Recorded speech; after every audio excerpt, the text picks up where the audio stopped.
하나님의 말씀은 히브리서 4장 14절에서 16절 말씀입니다. 히브리서 4장 14절에서 16절 말씀입니다. 히브리서 4장 14절에서 16절 말씀입니다. 그러므로 우리에게 큰 대제사장이 있으니 성천하신 자 곧 하나님의 아들 예수시라. 우리가 믿는 도리를 굳게 잡을지어다. 우리에게 있는 대제사장은 우리 연약함을 체휼하지 아니하는 자가 아니요 모든 일에 우리의 한결같이 시험을 받은 자로되 죄는 없으시니라. 그러므로 우리가 긍휼하심을 받고 때를 따라 돕는 은혜를 얻기 위하여 은혜의 보좌 앞에 담대히 나아갈 것이니라. 아멘. 16절에 보니까 그러므로 우리가 긍휼하심을 받고 때를 따라 돕는 은혜를 얻기 위하여, 때를 따라 돕는 은혜를 얻기 위하여 우리가 은혜의 보좌 앞으로 담대히 나아가자. 제목이 때를 따라 받는 은혜, 때를 따라 받는 은혜. 아침 인간극장 보신 분들은 아시겠지만은 연세대 명예교수로 계시는 김영석 교수님이 올해 100세입니다. 그분이 99세에 인생의 길 믿음이 있어 행복했습니다. 이런 책을 썼어요. 자기가 인생을 살아보니까 믿음이 없었다면 자기를 여기까지 인도하지 못했을 것이다. 그가 어릴 때 너무 가난해서 학업을 지속하지 못할 때 선교사의 도움으로 일본 유학을 가서 상지대학을 다니는데 그가 철학을 전공을 하니까 공동묘지 옆에서 움막을 짓고 생활하는 그것이 더 이상 어려움이 아니었다라는 거예요. 철학 전공하는데 사색을 많이 해야 되잖아요. 공동묘지 옆에 가니까 거기는 전부 죽은 사람만 있으니까 조용하단 말입니다. 그래서 일반 사람들 같으면 원망하고 또 힘들어하고 고통을 느끼고 그렇게 했을 텐데 나중에 지나서 고백하는 것이 그가 공동묘지 옆에 살았기 때문에 자신이 더 다른 사람보다 깊이 사색을 할 수 있었다고. 그 어려움을 어떻게 견뎌냈을까? 그가 아버지가 어렸던 시절부터 늘 하던 말씀, 그 말씀 하나로 자기가 어려운 유학 생활을 견디고 한국으로 돌아와서 중앙, 중고등학교 교관까지 하고 30대 연세대 교수가 돼서 지금까지 오셨는데 그가 마음속에 붙던 이 말씀이 무엇일까? 여러분 궁금하시죠? 예, 나중에 뒤에 결론 부분에서 그 말씀이 나올 텐데 우리가 중요한 것은 오늘 첫돼지와 마찬가지로 신앙생활 하는데 믿는 도리를 우리가 굳게 잡아야 됩니다. 14절 한번 보십시오. 그러므로 우리에게 큰 대제사장이 있으니 성천하신 자 곧 하나님 아들 예수시라. 우리가 믿는 도리를 굳게 잡을지어다. 그러므로 이렇게 한 것은 앞에 어떤 내용이 있다는 겁니다. 우리가 앞에서 히브리서를 쭉 살펴보면 그러므로 하는 내용이 뭐냐면 예수님께서 대제사장이 되셔가지고 하나님의 말씀대로 십자가에서 피 흘려서 우리 죄를 대속해 주셨고 또 로마서 8장 34절에 있는 것과 마찬가지로 성천하셔서 지금은 하나님 우편에서 우리 신앙을 위해서 기도하고 계시고, 그러므로 우리를 말씀을 주셔가지고 말씀대로 복종시켜 나가면서 지금도 우리의 구원을 완성시켜 나가시는 분이시다, 우리를 참 안식으로 인도하시는 분이시다 하는 내용이 이 앞에 있는 거예요. 그러므로 하는 것은, 그래서 우리가 이 땅에 살면서 필요를 따라 도움을 얻기 위해서 우리는 어떻게 해야 되는가? 믿는 도리를 굳게 잡아라, 이렇게 말씀하고 있습니다. 이 믿는 도리는 우리를 살리시는 말씀을 말합니다. 신앙 고백, 나만이 하나님으로부터 받은 생명의 말씀, 나를 살리는 말씀, 내 신앙의 정체성, 이걸 깨우치는 말씀을 내가 가져야 된다는 겁니다. 신구약 성경 66권 중에서 우리를 유익되게 하지 않는 말씀이 아무것도 없습니다. 그렇지만 그 많은 말씀 중에서 나를 살리는 말씀 하나만 잘 붙들어도 우리는 이 땅에서 믿음을 성공할 수 있다는 거예요. 그래서 사도 바울이 저희들한테 주시는 말씀이, 은혜 받기 위해서는 내 삶을 온전히 지킬 수 있는 신앙의 좌표의 말씀을 내가 붙잡아라, 지금 이렇게 말씀하고 있습니다. 우리 믿음의 조상 아브라함은 아기가 없었잖아요. 아무리 기도해도 아기를 안 주시는 거예요. 낙담하고 있을 때 하나님께서 아브라함을 밖으로 인도해 가지고 저 하늘의 별들을 봐라, 내 후손을, 앞으로 올 내 후손을 통해서 내 자손이 저 하늘의 별과 같이 많게 해주겠다, 그렇게 약속해 주셨잖아요. 그 말씀을 온전히 붙들므로 인해서 아브라함은 나중에 독자 이삭을 바치라, 하나밖에 없는 아들 이삭을 번제로 바치라는 거예요. 하나님 말씀하고 완전히 대치되는 말씀입니다. 그렇지만 하나님의 이 약속, 내 후손이 하늘의 별과 같이 많아질 것이다, 그 약속의 말씀을 붙들므로 인해서 그는 아들을 바칠 수 있었던 거예요. 그때 하나님께서 아브라함의 신앙을 인정을 해 주셨습니다. 물론 그전에도 인정을 해 주셨죠. 네가 정말 나를 사랑하는 줄 내가 이제야 알겠다, 그렇게 확신해 주시고 있지 않습니까? 그게 아브라함에 있어서 신앙 고백은 내 후손이 하늘의 별과 같이 많게 해 주실 것이라고 말씀하신 그 창세기 15장 5절에서 6절의 말씀, 그 말씀을 붙들었기 때문에 한평생 그가 위대한 신앙의 승리를 할 수 있었고, 오늘날 우리의 믿음의 조상으로 온전히 자리매김할 수 있었습니다. 다윗은 어떤가? 다윗은 사무엘상 17장 45절에서 47절에 보면, 너는 칼과 창으로 내게 오거니와 나는 만군의 여호와의 이름, 이 이름으로 가느라, 하나님의 이름을 붙드는 거예요. 다윗이 하나님의 이름을 붙들므로 인해서 그는 어릴 때부터 승리할 수 있었습니다.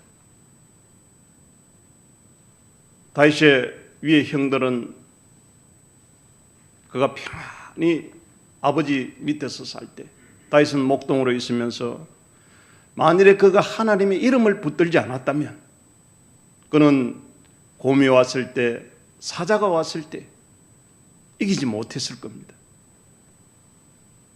곰이 와서, 사자가 와서 양새끼를 물어갈 때 그때 하나님의 이름으로 가서 곰의 발톱에서, 사자의 입에서 양새끼를 건져냈지 않습니까? 그 신앙 체험이 나중에 골리앗하고 전쟁할 때 다른 모든 군인들은 낙담했습니다. 우리는 저 골리앗한테 도저히 안 된다. 그때 다윗은 하나님의 이름으로 지금까지 신앙생활했던 그 체험에서 볼 때 저 골리앗은 나한테 아무것도 아니라는 거예요. 나는 만군의 여호와의 이름으로 간다. 그래서 멋지게 승리했던 그 모습을 볼 수가 있습니다. 그럼 바울은 어떻게 했는가?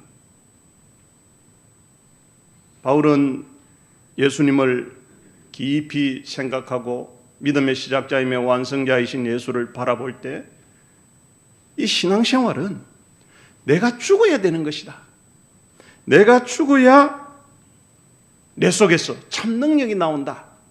이걸 발견한 거예요. 고린도 후서 4장 10절에서 12절에 나는 날마다 죽노라. 그래서 사망은 내 안에서 역사하고 생명은 너희 안에서 일한다. 이걸 붙드는 거예요. 사망은 내 안에서 역사하고 생명은 너희 안에서 일한다.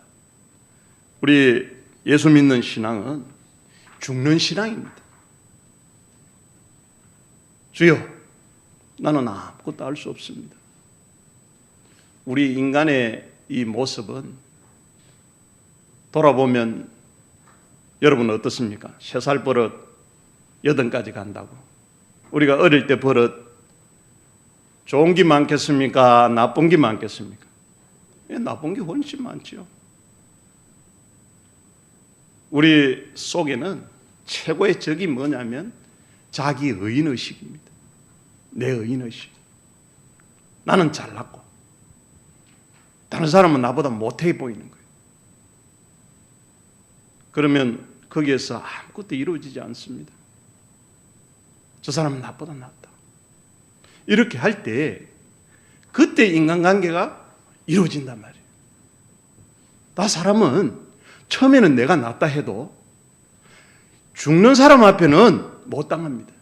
지나고 보니까 내가 가지고 못했던 인품들이 그 속에서 나오거든요. 그래서 서로 관계해보다가 보니까 굴복하게 됩니다. 저 사람은 내보다 낫다. 우리 목회자의 관계에서도 마찬가지입니다. 전부 자기가 낫죠. 그런데 조금 교제를 하다 보면 이 사람은 내가 가지 못한 것이 있구나. 그렇게 되는 거예요. 어떤 사람이 그런 감동을 주는가? 내가 죽은 사람. 예수 그리스도 앞에 내가 날마다 죽고 날마다 은혜의 보좌 앞에 나가가지고 나는 부족합니다. 능력이 무한하신 예수님, 나를 좀 도와달라고. 예수님 안 도와주면 나는 살 수 없다고. 그렇게 해서 날마다 죽어나갈 때 그때 위로부터 내리는 큰 능력이 내 속에 임해서 나를 나되게 하시는 그런 은혜를 베풀어 주신다는 거예요. 오늘 우리가 여기 앉아 있는 것은 내 힘으로 온 것이 아닙니다. 나의 나됨은 하나님의 은혜다. 그 은혜로 오신 거예요. 그래서 내가 죽어나갈 때 하나님께서 크신 은혜를 주셨다는 거예요. 사도 바울이 나는 날마다 죽노라. 사망은 내 안에서 역사하고 생명은 너희 안에서 일한다. 이거 붙들므로 인해서 멋지게 승리했던 모습을 우리가 봅니다. 어제 사경 강사님을 통해서 그랬죠. 위대한 인간관계가 어디서 나왔는가? 내가 날마다 죽노라는 곳에서 나온 거예요. 우리가 이 땅에 살면서 믿음의 선진들이 붙들었던 이 신앙 고백들, 아브라함이 붙들고 다윗이 붙들고 바울이 붙들었던 이 신앙 고백을 우리는 반드시 붙들어야 됩니다. 저희들이 목회하면서 신앙 고백을 붙드는 것은 데살로니가 1장 5절에 있는 것과 마찬가지로 성령의 능력과 큰 확신, 여기에 초점을 맞추고자 합니다.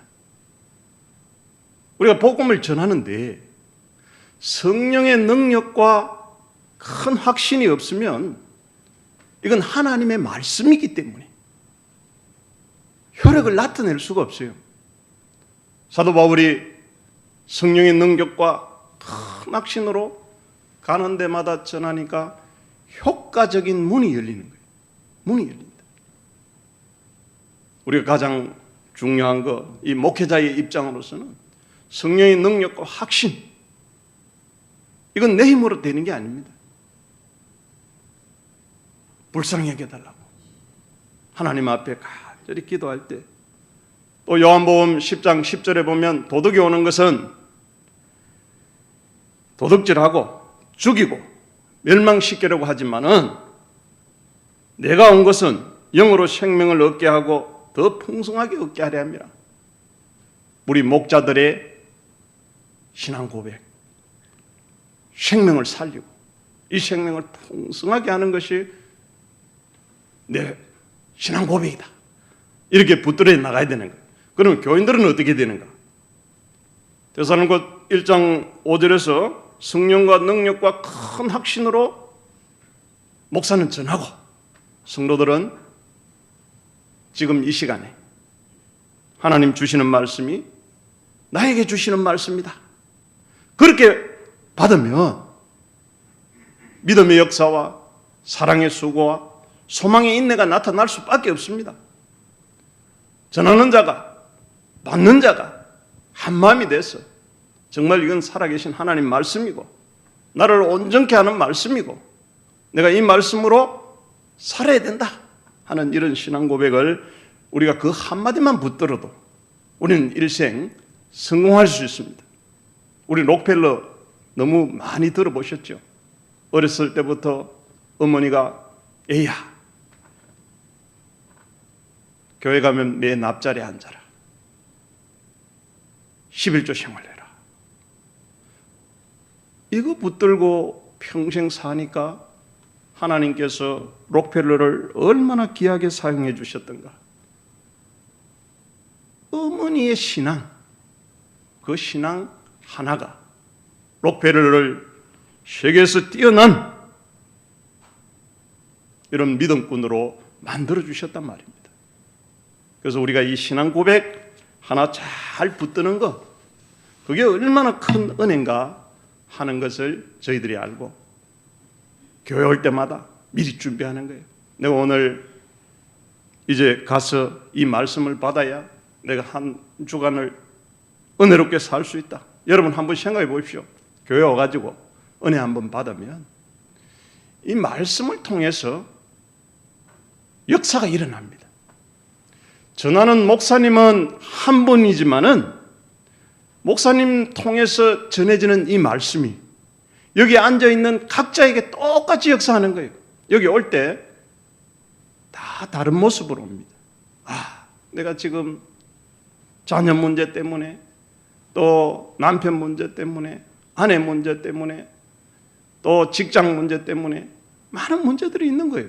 그런데 쭉 오면 목사님은 한 성경을 가지고 말씀하는데 내가 은혜 받기로 미리 준비되고 간절한 사모하는 마음이 있고 올 때 그러면 각자 다 병든 사람은 병이 낫는 역사가 일어나고 문제가 있는 사람은 문제가 해결이 되고 또 지금 은혜 가운데 있는 사람은 은혜가 배가 되는 그런 역사들이 나타난단 말입니다.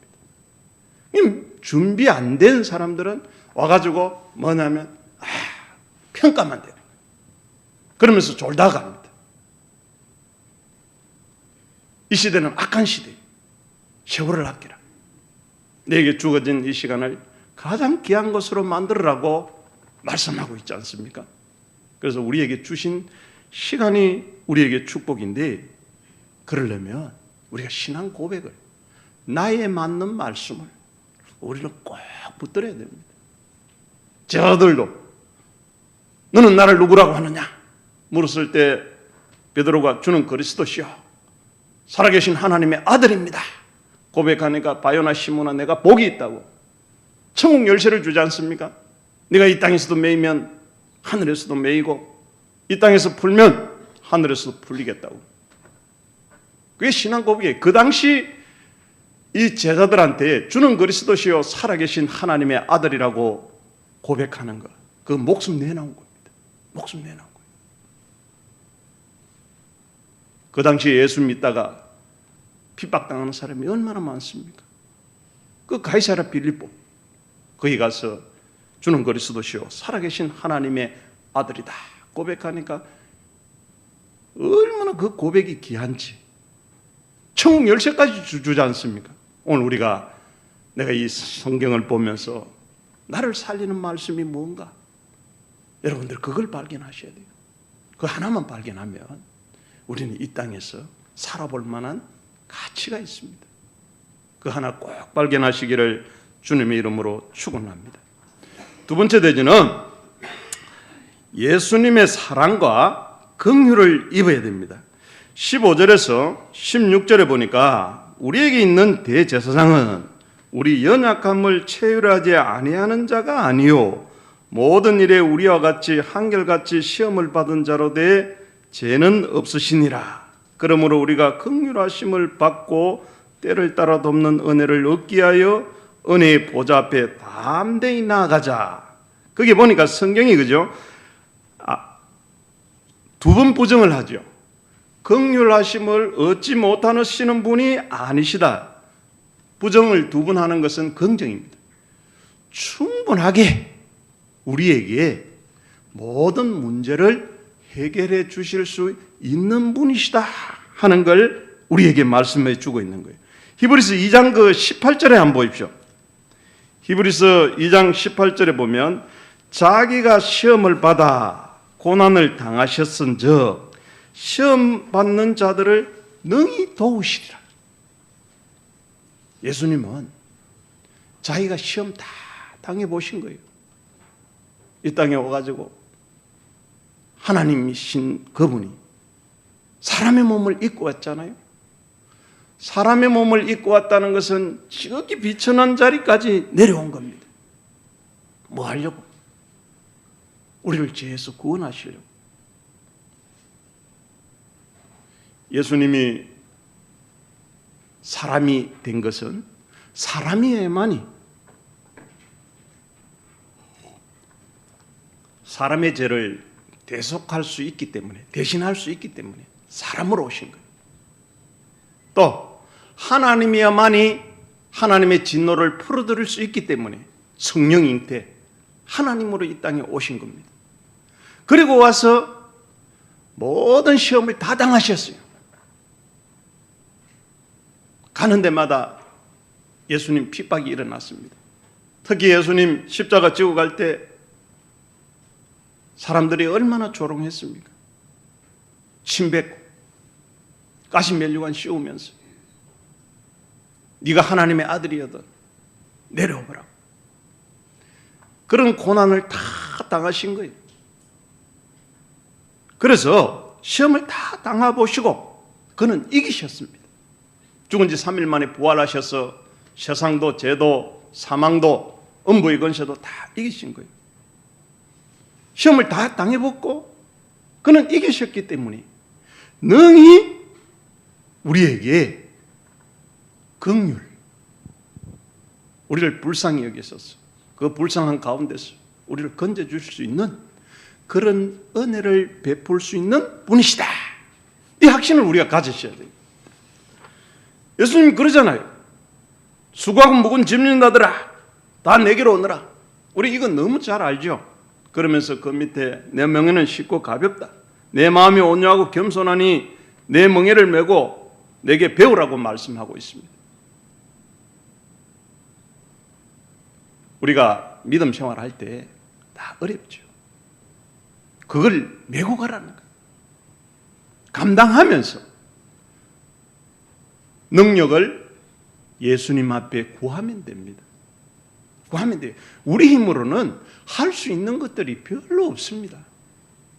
그렇지만 능력이 무한하신 그분께서 우리가 아무리 수고하고 무거운 짐을 지고 갈 때 그분한테 맡기며 가는 거예요. 맡기며 가는 거예요. 그러면 그분이 내 짐 대신 져주시고 내 어려운 문제를 해결해 주신단 말입니다.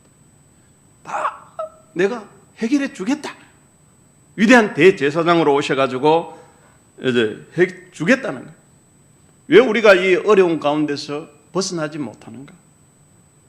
내가 은혜의 보좌 앞에 나아가가지고 내 짐을 맡기지 못해서 그렇습니다.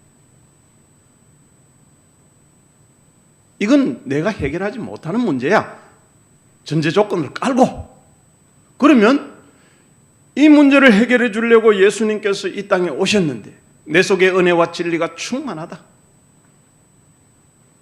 천지 만물을 창조하신 이분, 가난하기도 하고 부하기도 하고 낮추기도 하고 높이기도 하고 죽이기도 하고 살리기도 하는 이런 능력을 가지신 그분한테 내 걸 맡기는 거예요.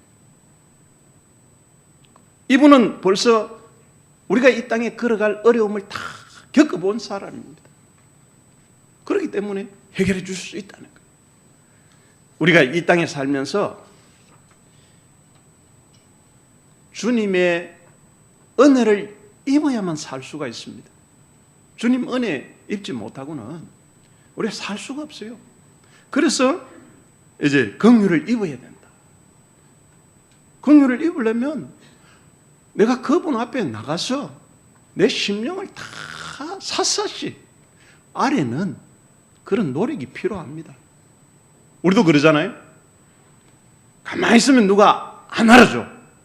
그럴 때 가가지고 정말 내 문제를 해결할 만한 분한테 가가지고 내가 이렇고 이런 어려움이 있는데 좀 도와달라고. 그러면 그런 문제를 해결해 나가는 역사들이 생기지 않습니까? 우리 하나님도 마찬가지입니다. 하나님은 우리 심령을 다 아시는 분이시지만 알고도 가만히 계시는 거예요. 뭐 할 때까지.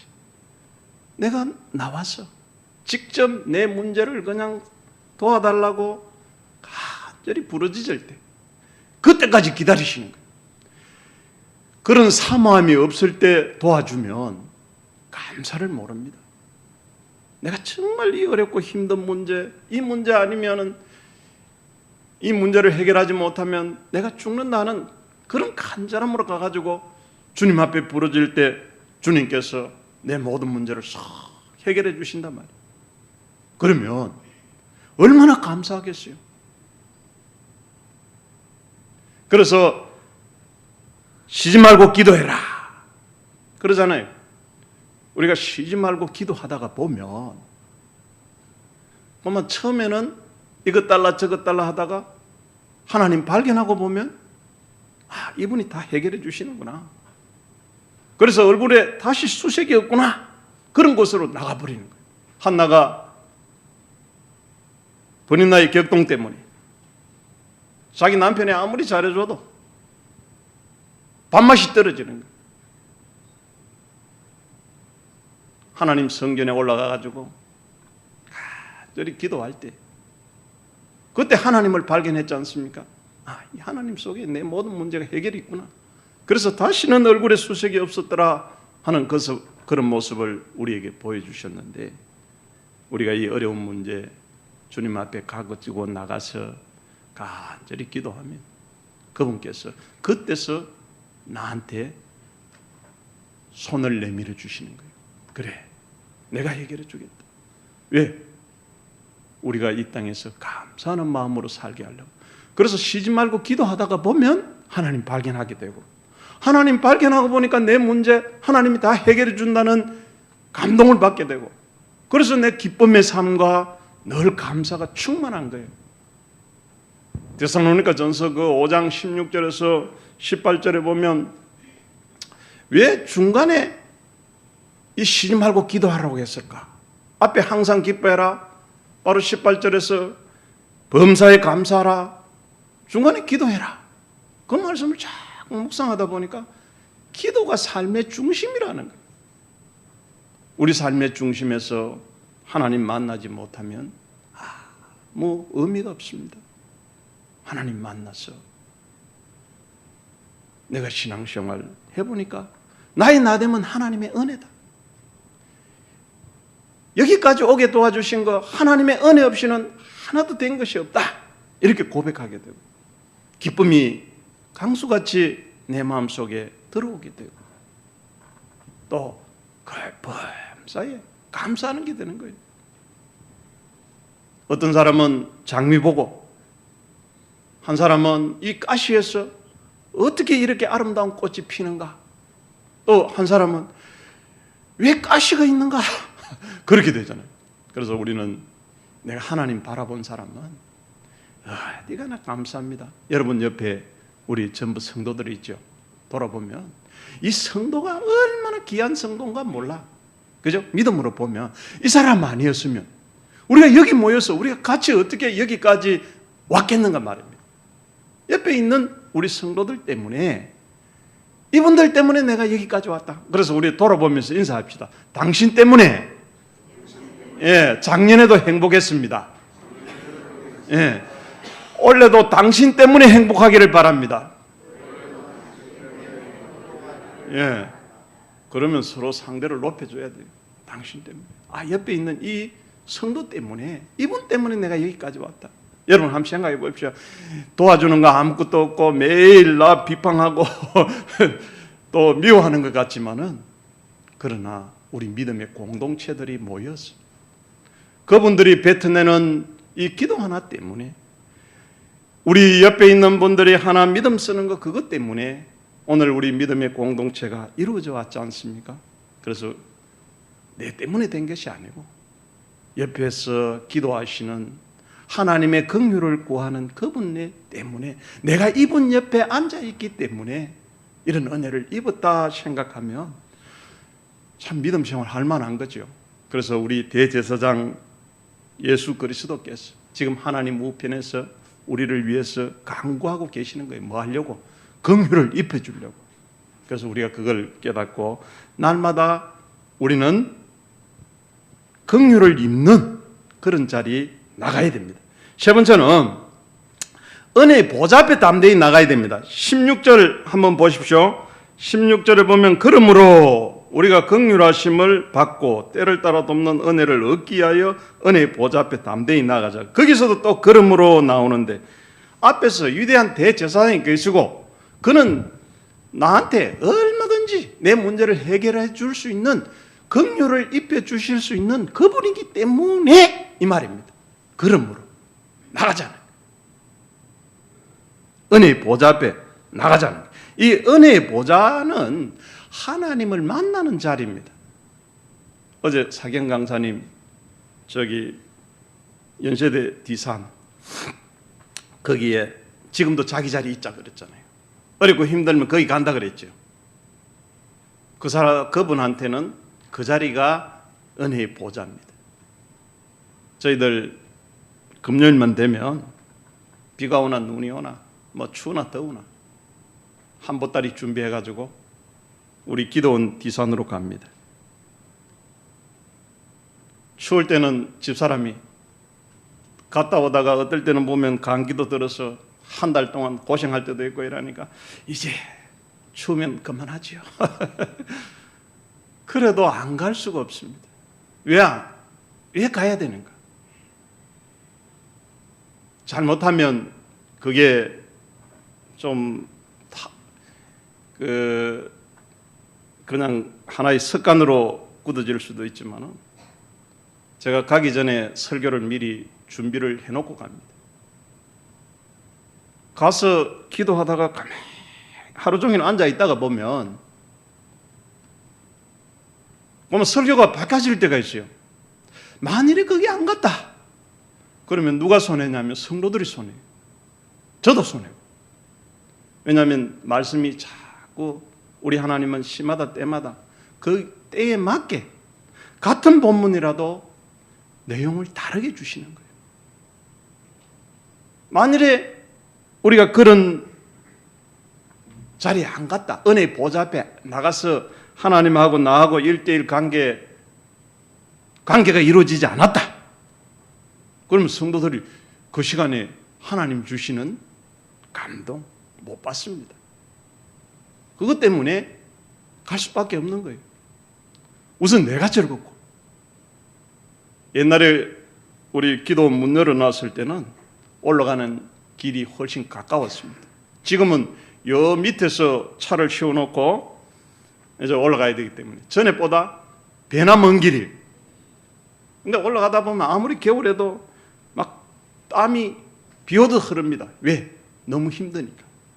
그렇지만 그 자리에 앉아서 밤을 새우면서 참 주님의 은혜를 간구할 때 우리 하나님께서 베풀어 주시는 그 은혜가 있더라는 말입니다. 그 자리가 은혜의 보좌예요. 우리 각자 하나님이 나한테 은혜 주시는 자리가 있어야 됩니다. 어떤 분은 밥하다가 또 은혜를 받는 거예요. 천지 만물 주장하시는 하나님, 어떤 하나님인가? 무소부재하신 하나님. 어디나 계신다는 거예요. 그래서 사람들이 하는 말이, 야, 거기 가야 은혜 받느냐? 하나님은 여기도 계시고 저기도 계시고 안 계시는 곳이 없다. 그거는 맞죠. 맞죠. 그렇지만 하나님이 역사하는 자리가 있습니다. 자기한테 역사하는 자리. 우리 아가서 보면 은밀한 낭떠러지 바위 틈에서 그러죠. 우리 하나님의 세계는 은밀의 세계입니다. 그 세계는 하나님과 나하고 관계에서 이루어지는 세계예요. 그러나 내가 어디에 있든 간에 그 자리는 찾을 수가 있습니다. 밥하면서도 찾을 수 있고, 청소하면서도 찾을 수 있고, 내 베란다에서도 찾을 수 있고, 안방에서도 찾을 수 있고. 그렇지만 거기에는 반드시 자기 정성이 들어가야 되는 거예요. 우리 같은 밥을 해도 어떤 밥은 먹어보면 맛이 있고 어떤 밥은 맛이 없죠. 그 차이는 뭐냐면 어머니 손맛, 정성입니다. 정성이 들어가야 되는 거예요. 정성 안 들어가면 뭐든 되는 게 없습니다. 우리가 이 정성 들어가면 반드시 된다는 거예요. 우리 베드로전서 2장 9절에 보면 우리는 택하심을 받은 왕같은 족속이고 제사장들이고 거룩한 나라다. 우리는 제사장은 제사장인데 왕같은 제사장입니다. 신약시대는 누구나 만인 제사장이에요. 누구나 하나님 앞에 나갈 수 있는 자격을 우리는 하나님으로부터 부여를 받았습니다. 구약시대는 이 성전에 들어오는 사람은, 성막에 들어오는 사람은 제사장, 그 다음 지성소까지 들어가는 사람은 1년에 한 번 대제사장이 짐승의 피를 가지고 들어갈 수 있는 거예요. 그런데 오늘날은 누구나 다 들어갈 수 있단 말이에요. 언제 어디서나 어떤 모습으로 내가 들어갈 수 있으니까 이 은혜의 보좌 앞에 우리는 나가되 어떻게 나가야 되는가? 담대하게 나가야 되는 거예요. 어떻게 나가는가? 아들의 심정으로 나가는 거예요. 여러분 자녀들 키울 때 우리 자녀들 얼마나 당당합니까? 아버지 왜? 나 이번에 외국 유학 가야 됩니다. 돈 내놔시오. 그거 얼마나 당당하게 이야기해요. 그럼 아버지는 어떻게 해야 돼요? 아들이 내놔라고 하면 아들이 하겠다고 하는데 저게 꼭 필요하다고 하면 다 온갖 방법을 다 사용하잖아요. 그게 아버지 마음이에요. 자녀가 얼마나 당당하게 나와요. 우리가 그런 당당함으로 나가야 됩니다. 왜 힘들고 어렵게 사는가? 아버지가 천하 만물을 소유하고 계시고 이게 전부 아버지 건데 우리 10년까지도 다 바꿔놓는 그분인데 우리가 그분 앞에 나가서 기도해야 돼요. 아버지, 내가 지금까지 한평생 살다 보니까 이 습성이 안 바뀌어져 가지고 이것 때문에 내가 인생 믿음 생활 실패할 때가 너무나 많습니다. 여러분 살다 보면 한번 싸움하고 나면 1년 농사 지었던 거 헛거하는 수가 많죠. 그때는 정말 통탄해야 돼요. 아버지 내 1년 농사해가지고 아니 10년 농사한 거 이거 헛거했습니다. 그렇게 해가지고 담대히 나와가지고 아버지 이것 좀 제발 좀 바꿔주십시오. 그렇게 할 때 아버지가 내 심령 속에 찾아오셔가지고 심령에 마사지 한번 해주는 거예요. 아버지가 한번 어루만져 주신단 말이에요. 어루만져 해주시면 옛날에는 강파 가는 사람들이 그곳에서 하나님의 모습이라고는 찾아볼 수 없었던 우리들의 모습에 하나님이 찾아오셔서 그래도 조금 뭔가 만들어 주신단 말이에요. 그게 있기 때문에 여기까지 온 거예요. 여러분 그렇지 않습니까? 우리의 모습들 보면 과거의 모습들 얼마나 추했습니까? 그래도 우리 하나님이 시마다 때마다 찾아오셔가지고 불쌍해서 어루만져 주니까. 그런데 그게 더 빨라지는 방법은 내 자신을 알고 이 내 문제 내가 해결하지 못한다는 걸 알고 주님 앞에 나가서 그분 앞에 맡기는 거예요. 아버지 아닙니까? 아버지지 않습니까? 나 좀 해결해 달라고.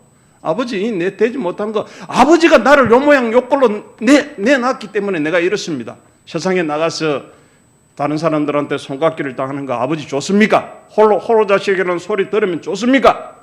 그렇게 할 때 우리 아버지가 어떻게 하시겠습니까? 내 심령에 찾아오셔가지고 해결해 주시는 거예요. 그 아버지가 내 아버지다. 참 돌아보면 너무 감사지요. 너무 된 것이 없습니다. 그런데 지금도 마찬가지고. 그런데 지금은 뭐 하냐면 하나님 앞에 기도하는 거예요. 아버지, 올해가 이제 한갑인데 된 것이 없습니다. 좀 불쌍히 좀 여겨달라고. 이대로 어떻게 앞으로 남은 삶 살겠냐고. 나이는 먹어가는데. 그때 아버지가 찾아오셔서 위로해 주시는 거예요. 우리가 때를 따라 돕는 은혜, 이거 꼭 받아서 이제 이 땅에서 하나님의 자녀로 승리하기를 주님의 이름으로 축원합니다. 아까 김영석 교수님 그 일본 상지 대학 가서 그 공동묘지 옆에서 생활하면서도 낙담하지 아니하고 승리할 수 있었던 비결이 아버지가 어릴 때부터 애야, 쥐는 곳간에 있는 쥐는 평생 쌀만 먹고 또 뒷간에 있는 쥐는 평생 뭐만 먹어요? 똥만 먹어요. 똥만 먹어. 그러니까 너는 곳간에 있는 쥐가 되라. 그 말씀, 아버지가 능력도 없어. 그런 아버지 말씀 믿고 여기까지 온 거예요. 그러니까 지금 100세입니다. 올 100세. 나중에 집에 가서 인간극장 보시면 그분이 어떤 모습인가. 대검찰청에 가서 말씀을 전하는데 나중에 보니까 그 대검찰청 사람들 앞에서 뭐런 말씀을 전하냐면 아부하는 사람 절대 가까이 하지 마라. 그 사람 가까이 했다가는 이제 다 니도 망하고 그 사람도 망한다. 그 말씀 하더라고.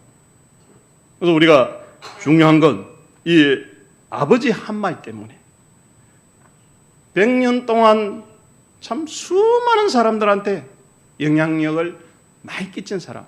제가 볼 때 대한민국에서 젊은 사람한테 최고 영향력을 많이 끼친 분 중에 한 분이 아닌가 그렇게 생각을 합니다.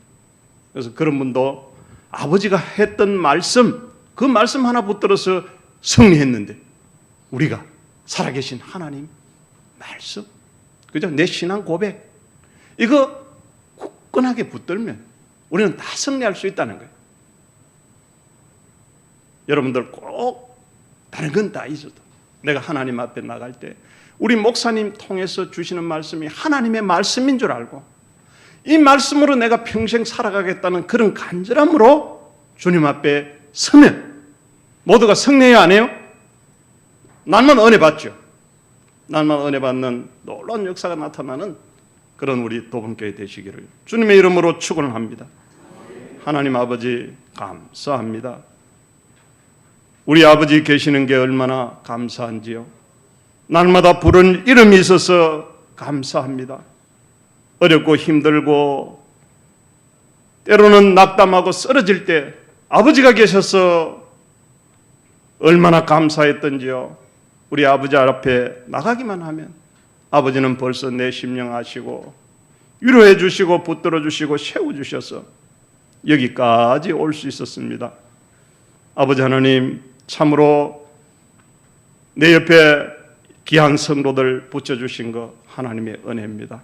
이분들 때문에 여기까지 왔습니다. 불쌍히 여겨주시고 앞으로도 변함없이 우리 믿음의 공동체 잘 이루어갈 수 있도록 도우시고, 그 가운데 우리가 신앙 고백을 굳게 붙잡았어. 이제는 내가 다른 사람의 도움으로 왔지만은 이제는 내가 도움을 줄 수 있는 그런 귀한 성도들로 살아갈 수 있도록 하나님 도우시고 함께해 주옵소서. 우리 믿음의 공동체 속에서 날마다 감사가 넘치는 그런 귀하고 복된 역사 함께할 수 있도록 인도해 주옵소서. 예수님의 이름으로 기도드리옵나이다. 아멘.